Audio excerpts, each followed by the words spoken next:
Hindi po ako gumagamit ng commercial feeds mga kabukas sa aking mga breeders ha. Ang reason po diyan, ito maibabahagi ko rin sa inyo doon po sa mga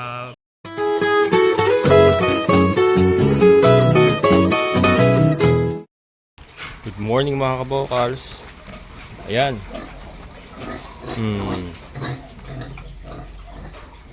Grabe yung likod ni Kimberly mga kabokals. Oh. Yan oh. Yan po yung markings ng yung pagkakakapit ni Kanor.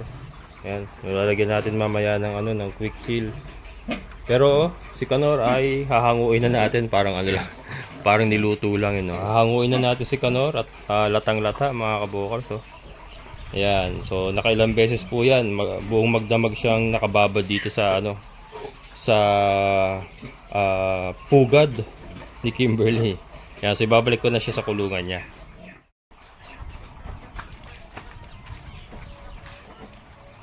Kaya mga kabokal, so papainan natin ng pagkain para hindi pahirapan yung pagbabalik kay Kanor. Pero ito mabahagi ko lang mga kabokal. Again, ang pinapakain natin sa ating natabu ng tulog ko. Ang pinapakain natin sa ating mga baboy ay ayan, darak sa mais or corn bran. Tapos yung itim na nakita nyo ay molasses. And then may asin po yan. May asin. And then nagbibigay po tayo ng vitamins na pula 3 times a week. So kahapon nagbigay na ako. Ngayon hindi tayo magbibigay. 3 times a week po tayo. Vitamins na pula. And then yung ating mga Madre de Agua nga. Sa ngayon po kasi hindi tayo nakagagamit ng Madre de Agua. Gawa nung hindi pa kaya. At nag-uumpisa pa lang po sila lumago. Pero pag naibalik po natin yung dami ng Madre de Agua natin, dun, katulad dun sa old area, ay meron pong halo pa itong chopped Madre de Agua. So yun po ang aking ipinapakain sa mga baboy. Hindi po ako gumagamit ng commercial feeds mga kabukas sa aking mga breeders ha. Ang reason po diyan, ito maibabahagi ko rin sa inyo doon po sa mga bago sa channel ko. Subukan niyo pong huwag magpakain ng commercial feeds. I'm not against commercial feeds. Wala po akong masamang tinapay sa commercial feeds. Kaya lang, ito po base lang po sa aking experience. Isa po kasi nagiging problema ng isang baboyan, lalo na kung nandun po kayo sa area na may mga bahay, may mga kapitbahay kayo, is yung masakit na amoy sa ilong mga kabokals.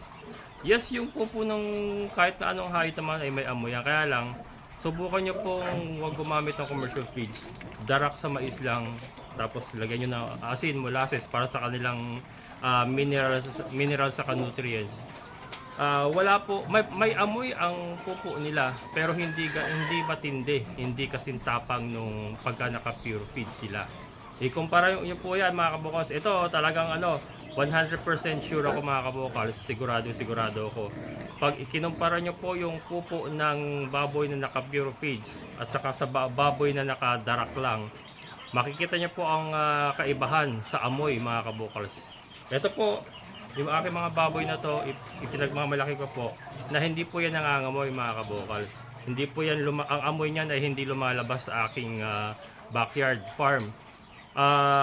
Dahil po, yung matapang na amoy ng kanilang pupo ay wala. Kasi nga hindi po ako gumagamit ng commercial feeds. Yan, so yun po ang dahilan. Doon sa mga nagko-comment na bakit hindi ako gumagamit ng commercial feeds at sobrang namamayat yung aking mga inahin kapag nagpapadede. Yun po ay dahil una, sa ngayon nga ay hindi ako nakakagamit ng Madre de Agua. Pangalawa po, yung iniingatan ko po yung wag pong mangamoy ng husto yung aking mga alaga. Ayan, so yan po isang may babahagi ko pala sa inyo mga kabokals ha. Pagka kayo po ay gumamit ng darak sa mais lang, walang commercial feeds, garantisado po yan. Wala pong masamang amoy. May amoy, pero hindi po masakit sa ilong. Yan mga kabokals. Darak sa mais or corn bran. And syempre, lalahukan po natin yan ng mga greens katulad ng sa akin nga ay Madre de Agua. Kung meron po kayo mga ibang mapagkukunan ng mga greens na may halo sa inyong darak sa mais, ay po pwede po. Ayan. Kung gusto nyo pong magkaroon ng baboyang walang amoy. Ito po ang totoong baboyang walang amoy mga kabokals. Ang baho po kasi ng isang baboyan ay nagmumula yan syempre sa kanilang kinakain din eh. yung kanilang inilalabas ay nagmumula din sa kanilang kinakain. Kaya ayan. I'm sure dun sa mga dati na nagbababoy, ano yan, maikukumpara nyo po yan mga kabukals kung hindi po kayo naniniwala sa akin. Subukan nyo po, compare nyo po. Pure darak sa mais versus naka pure commercial feeds. Makikita nyo po ang kaibahan ng amoy ng kanilang pupo. Talagang suwabing suwabe. Ayan. Basahin ko lang para may pasok na natin. So, binalik ko uli yung tali nila mga kabokals. So, si Kimberly nakatali para hindi siya sumunod kay Kanor palabas. And then si Kanor, nilagyan ko ng tali para just in case hindi ko siya makontrol or mag-wild siya. Meron akong hahawakan sa kanya para mapwersa siya. Kung sakasakali. Ayan, pero ito, pasusunurin lang natin siya gamit ang pagkain.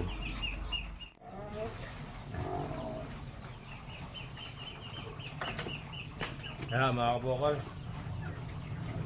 Kanor. Kanor, come here, Kanor. Time to go home, boy. Kanor. Kanor.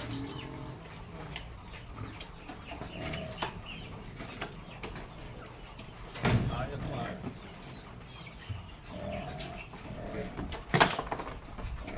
Kanor.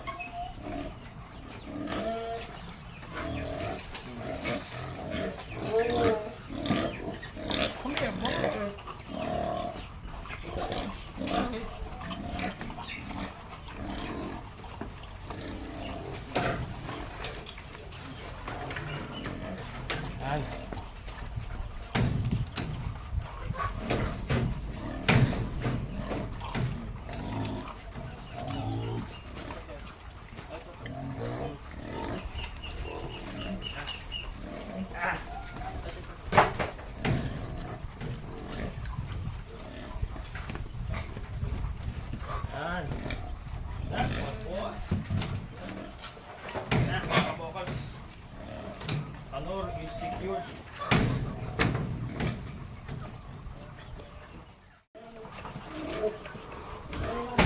Yan.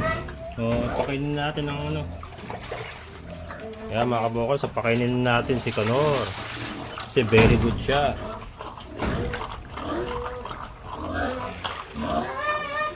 Very good si Kanor.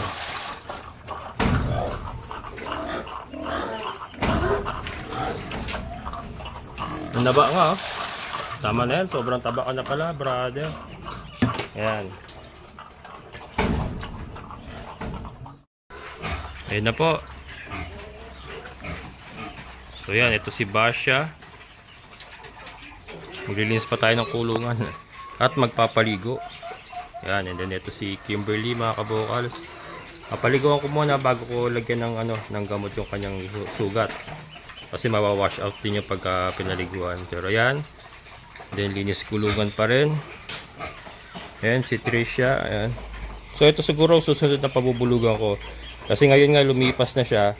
So yung susunod na landi niya, kailangan mapurga ko na ito bukas or sa makalawa. Para pag naglandi siya, ready to fight na. Si Bash ang huli natin pabubulugan kasi wait lang pong makarecover muna ng konti yung kanyang katawan. Sobra kasing namayat ito. Yan, ito kasi yung hindi siya talaga nakarecover simula nung last time na nanganak siya and then napabulugan natin kaagad. Kaya sobra siyang namayat. Yan, and then again, yun po yung reason kung bakit hindi ako gumagamit ng commercial feeds Yan, kahit po magpunta kayo dito and then amuyin nyo po, simsimin nyo. Hindi po talaga maamoy ang pupo ng baboy na hindi kumakain ng commercial feeds. Garantisado po yan mga kabokals. Itataya ko po ang aking pangalan. Para yung pangalan. Hindi, totoo po yan mga kabokals. I'm sure masusubukan nyo naman yan. Try nyo po kung hindi po kayo naniniwala sa akin. Yun po talaga ang tunay na baboyang walang amoy. Ang amoy kasi talaga ng pupo ng hayop ay nanggagaling sa kinakain nila yan. Ayan. Parang namilay Parang namilay ka brad Nung napera sa kagabi Hindi. Bawas kang timbang brad. Mabigat mga kabukals. Malaki siya Tumaba ng napataba ko. Para namila yung isang paa niya sa likod. Ayun o. Lakad ka nga, Brad. Hindi naman. Siguro nangalay lang talaga. Mabigat yung katawan niya. Pero yan, natin, medyo idadayat natin ng konti si Canor. Para hindi siya mahirapang sumampa. Yan, so yan pong aking may babahagi sa inyo for today. Continuous po ang ating breeding. Yan, tuloy-tuloy lang tayo. Si Kimberly ay, ito, so ngayon po, i-record natin tong araw na to. Ano ba ngayon? May 20. May 20, so i-record natin. Kahapon siya ibinigay, so consider as May 19 yun. May 19 ang i-record natin. So from May 19, bilang tayo ng 114 days. Yun po ang gestation period niya. Ayan.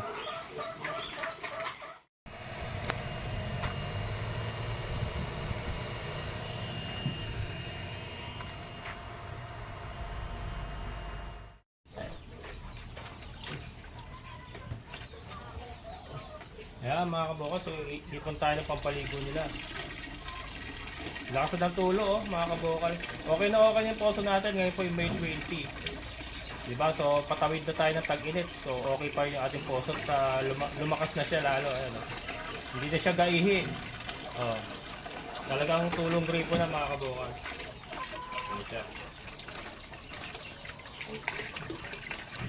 Ayan, so ipon na muna tayo. So habang nag-ipon tayo mga kabokals, shoutout po muna.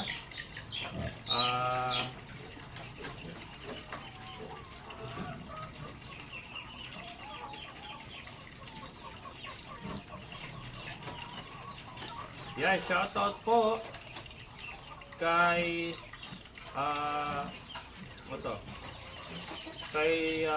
sa Song Perman. Ayan, thank you sir. And shoutout din po kay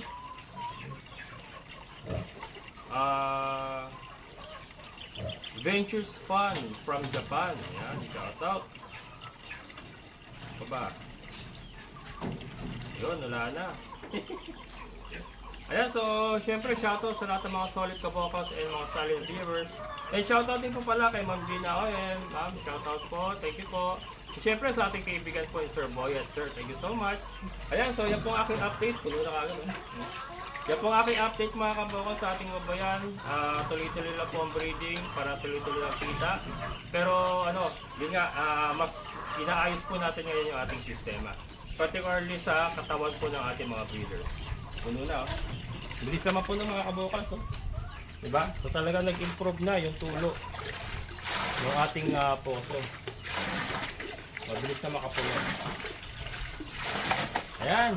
So maraming salamat sa inyong pagsama. Muli ito yung Kabokals Farmer. Nagsasabing sabi-sabi tayo mangarap, magsikap, patingin sa lating kumilos. Siguradong ulad ang ating amazing na buhay. Bye-bye!